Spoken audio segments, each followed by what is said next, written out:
everybody, it's Lori and welcome to the channel. Today I'm working on this dahlia flower image and I thought I'd take you along to show you how I'm using some of my favorite brushes to really enhance and create my own texture and background. So let's jump in and I'll show you what I've done to get started.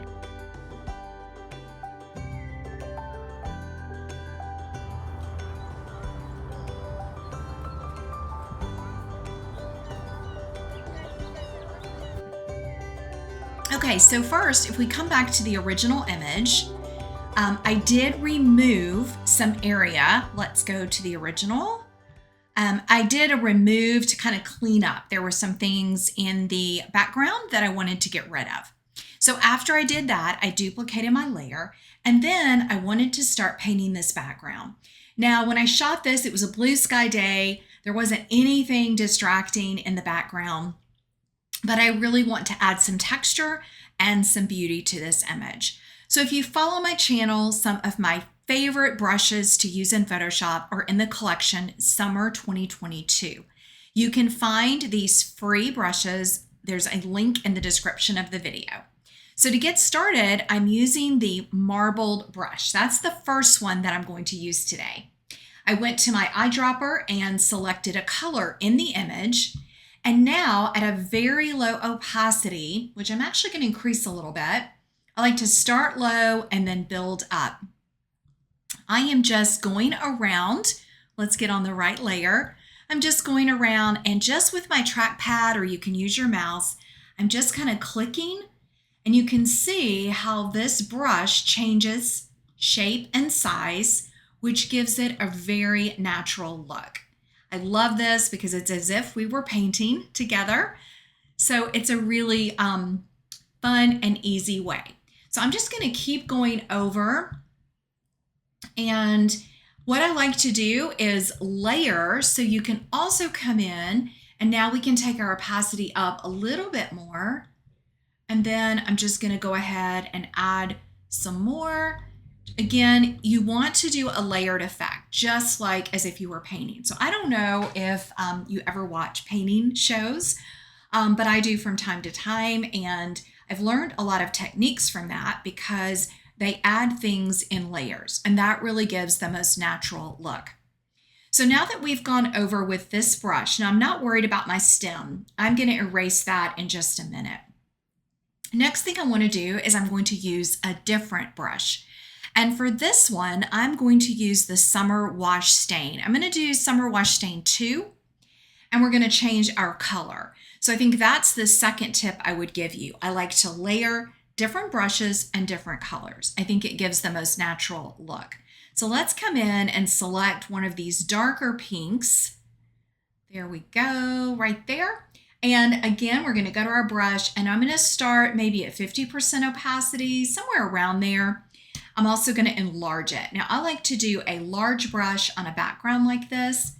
This stain is so pretty. It's one of my favorite brushes to use because it just looks like a watercolor. So I like coming in. Now, if you have a bigger subject that you're working with, you could do a select subject and isolate it.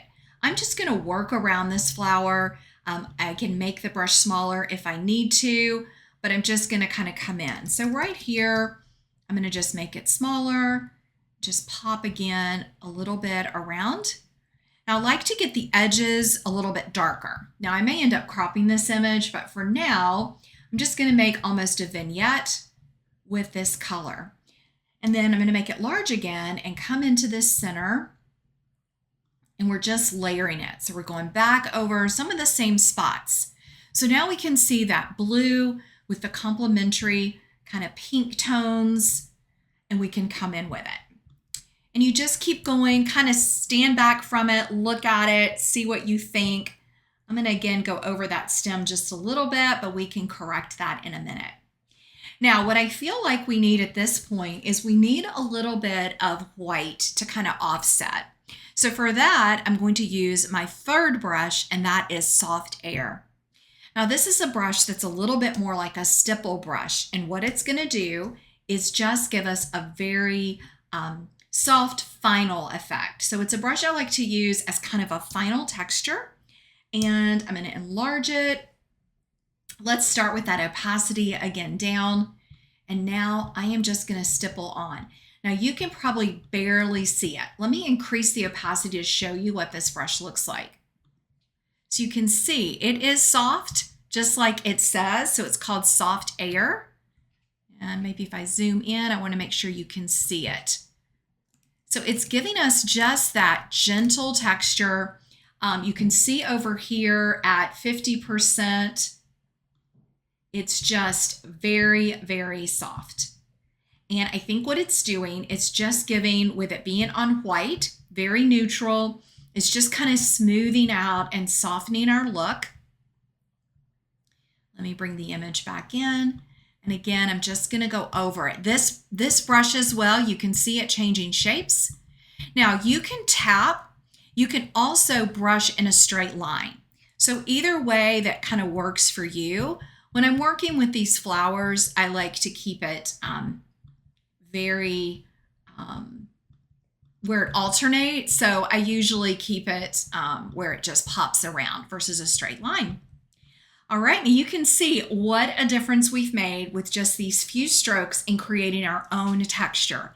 And once you get used to it, it doesn't even take that long. Now, if I wanted to go back and add some more of that summer wash stain, I could grab my eyedropper, select, I'm gonna go back and select that color that was in my flower. Yeah, that kind of softer pink. Grab the brush, take the opacity down.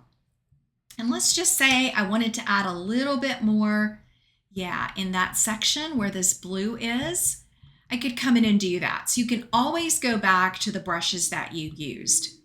Now, if you're just getting started, one thing you can do is you can do these on different layers, and then you can layer, you can name your layer. So you can name it Summer Wash, then duplicate, make another layer and name it Soft Air.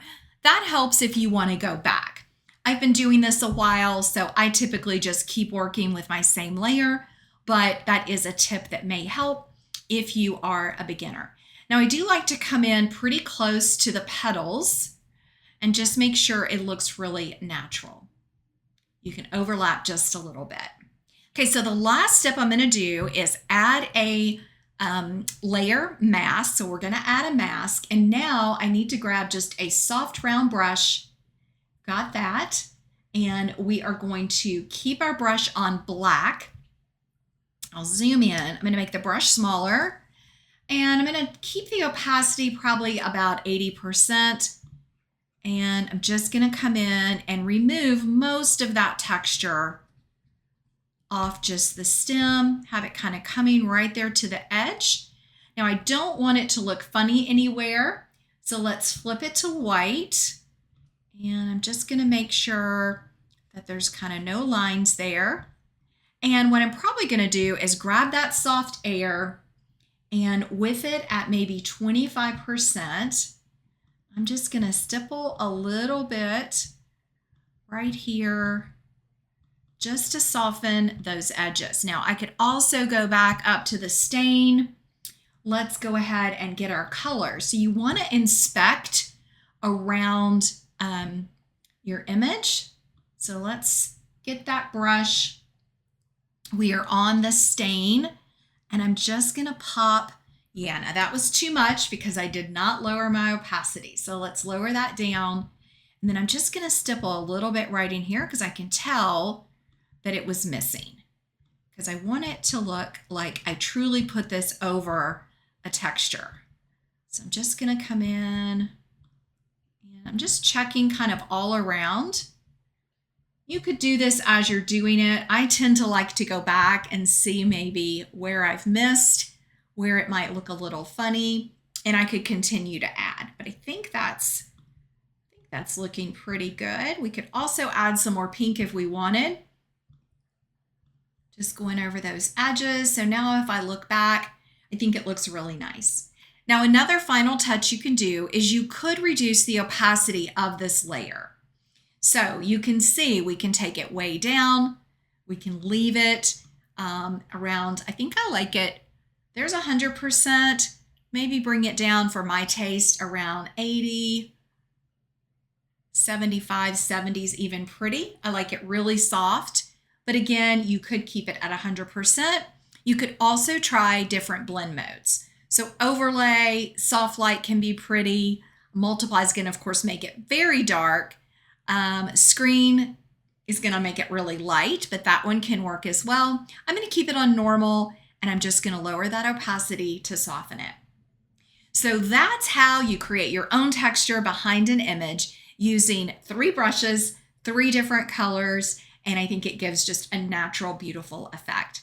So again, the link to these free brushes from Adobe is in the description to the video, and I hope you have fun with these. Thanks so much. Let me know how your images turn out.